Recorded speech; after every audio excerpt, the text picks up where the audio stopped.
आगे क्या होगा, कौन होगा, 2 दिन में थोड़े कुछ हो जाता है। अभी चुनाव का 1.5 साल है। रिकॉर्ड निकालिए। अब कोई आदमी चैनल में बैठ के 5 जगह का फोटो लगा दे। नोएडा में कितना अपराध होता है? आने वाले में हवाई जहाज कंपनी को छूट मिल रहा है, उसके बाद अगर इतना किराया है तो जरूर सिविल एविएशन मिनिस्ट्री को एक कैपिंग, एक फिक्स अमाउंट करना चाहिए कि इससे ज्यादा। नमस्कार, बिहार मिथिला न्यूज में आपका स्वागत है। दरभंगा में कौन है जिसने आपको रुलाया है 5 साल?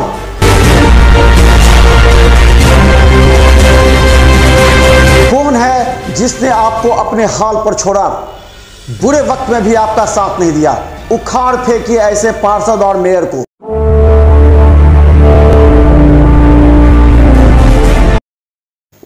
नमस्कार, बिहार मिथिला न्यूज में आपका स्वागत है। मैं हूं मनोज। हम बता दें कि बिहार की बदलती राजनीति में जनता दल यूनाइटेड के नेताओं को ये बताया गया है कि आप जब भी मीडिया से रूबरू हों, ये मत बताएं कि बिहार के मुख्यमंत्री नीतीश कुमार प्रधानमंत्री बनना चाहते हैं। ये बात कार्यकारिणी, राष्ट्रीय कार्यकारिणी की बैठक में ही निर्णय हो गया था। हम इससे पहले मोहम्मद अली अशरफ फातमी का भी और भी जदयू नेताओं का बयान सुना था, जिसमें उन्होंने स्पष्ट कहा था कि प्रधानमंत्री नरेंद्र मोदी की तरह जो है कार्य नहीं करने के कारण उनके चेहरे को अलग और पीएम मटेरियल नीतीश कुमार हैं, ना कि प्रधानमंत्री बनना चाहते हैं। ये प्रधानमंत्री को पद को लेकर के विवाद हुआ था। लेकिन आप बता दें कि आज जल संसाधन मंत्री और सूचना जनसंपर्क मंत्री जब संजय झा दरभंगा पहुंचे तो मीडिया वालों ने उनसे कई सवाल पूछे। बिहार में बढ़ रहे अपराध को लेकर के, बिहार में जो राजनीति हो रही है उसको लेकर के, और जो प्रधानमंत्री के रूप में जो नीतीश कुमार की दिल्ली यात्रा और सभी जो महागठबंधन के नेताओं के साथ मुलाकात के जो निर्णय आ रहे हैं उसको लेकर के जब संजय झा से पूछा गया तो उन्होंने कहा कि वो पीएम मटेरियल हैं, लेकिन प्रधानमंत्री नहीं बनना चाहते, या प्रधानमंत्री बनने की बात अभी बहुत दिन है। 2024 की बात है, तो अभी 1-1.5 साल है। आप लोग क्यों उतावले हो रहे हैं? समय का इंतजार कीजिए। दोनों बातें हैं, समय का इंतजार कीजिए, कुछ भी हो सकता है। मुख्यमंत्री नीतीश कुमार महागठबंधन के सभी नेताओं के साथ भी मिल रहे हैं, उन्हें अपने अपने तरीके से बता रहे हैं। वहीं उत्तर प्रदेश में अखिलेश यादव के साथ नीतीश कुमार का पोस्टर बैनर कार्यालय में लगा है। वहीं बता दें कि तेजस्वी यादव के साथ लगा है। तो कई जगह नीतीश कुमार अपने तरीके से महागठबंधन के नेताओं को प्रभावित करने के लिए लगे हुए हैं कि अगर प्रभाव में आ जाए तो वो आगे पीएम मटेरियल ही नहीं, पीएम उम्मीदवार हो सकता है।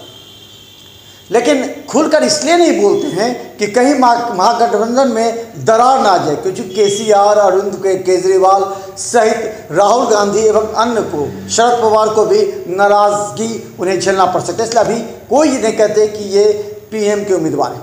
तो हम बता दें, इससे लेकर के चर्चा है और हम आपको दिखाते हैं क्या कहा संजय झा ने।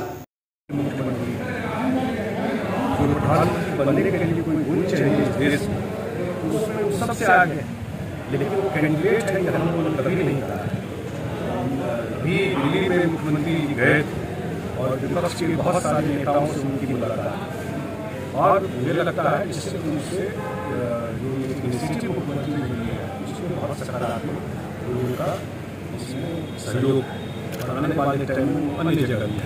आप लोग दूसरी पार्टियों से सहयोग मांगेंगे के नाम की बात ही नहीं कर रहा हूँ। मैं सब पार्टी एक साथ है, उसकी बात हो रही है। आगे क्या होगा, कौन होगा, 2 दिन में थोड़े कुछ हो जाता है। अभी चुनाव का 1.5 साल है। ये बातचीत शुरू हुई और अन्य जगह भी जाए।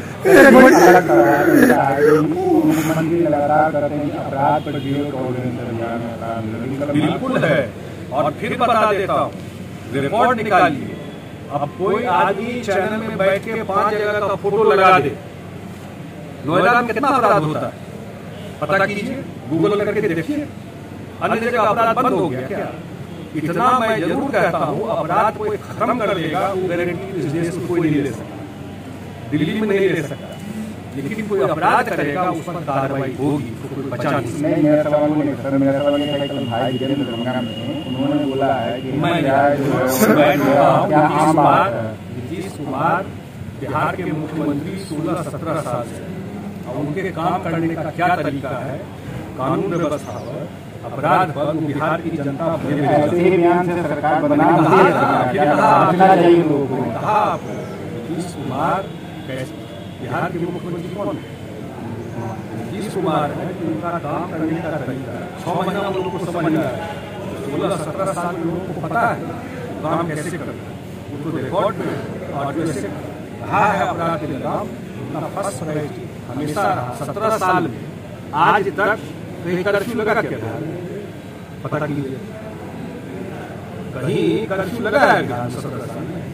अब पुराना जितना सरकार में देखे तो क्या हम तो कुछ करते होंगे, तभी नहीं लगा। इसलिए अपराध पर उनका प्रायोरिटी नंबर 1 है आज भी। सर एक दरभंगा में जो अभी हवाई अड्डा की बात है, जो आपका टीम प्रोजेक्ट रहा है, उधर से तो टीम प्रोजेक्ट रहा है, उस टीम प्रोजेक्ट की जो स्थिति आज के दिन में एयरपोर्ट की होती जा रही है, महंगे टिकट क्या बंद करने की कोई साजिश तो नहीं है? मैं इतना जरूर अपेक्षा करता हूँ कि उड़ान स्कीम का मतलब है कि हवाई चप्पल वाला भी चढ़ेगा, तो 25,000 का टिकट वाला कैसे चढ़ेगा? तो जरूर जो मंत्रालय है इसका सिविल एविएशन मिनिस्ट्री, उसको देखना चाहिए। अगर पटना से दिल्ली का किराया 6,000 हो जाता, दरभंगा से 15,000 हो जाता, जबकि जो एयरलाइन वाला चला रहा उसको टैक्स में छूट है, उड़ान स्कीम में टैक्स में छूट मिलता है। आप पटना से दिल्ली जाएंगे उसमें टैक्स में छूट नहीं, दरभंगा से दिल्ली जाने वाले हवाई जहाज कंपनी को छूट मिलता है। उसके बाद अगर इतना किराया है तो जरूर सिविल एविएशन मिनिस्ट्री को एक कैपिंग, एक फिक्स अमाउंट करना चाहिए, इससे ज्यादा पैसा नहीं ले। सर दरभंगा एम्स को लेकर के एक 200 एकड़ की कैबिनेट से पास हो चुका था। हाँ, दरभंगा एम्स बिहार सरकार और नीतीश कुमार दूसरा एम्स बिहार को मिला तो तय किए कि दरभंगा में बनेगा। बहुत जगह से डिमांड था बनने का, ये बिहार सरकार और मुख्यमंत्री तय किए कि दरभंगा में दूसरा एम्स बनेगा और बिहार सरकार उसमें लैंड दे रही है। वो लैंड उसको ट्रांसफर किया गया है, फेज वाइज ट्रांसफर हो रहा है। सुन लीजिए, काम उसका पूरा होगा। और बिहार सरकार ये भी चाहती है, जैसे दिल्ली में एम्स है, सफदरजंग हॉस्पिटल, पटना में एम्स है, PMCH, ऐसे ही दरभंगा एम्स के साथ साथ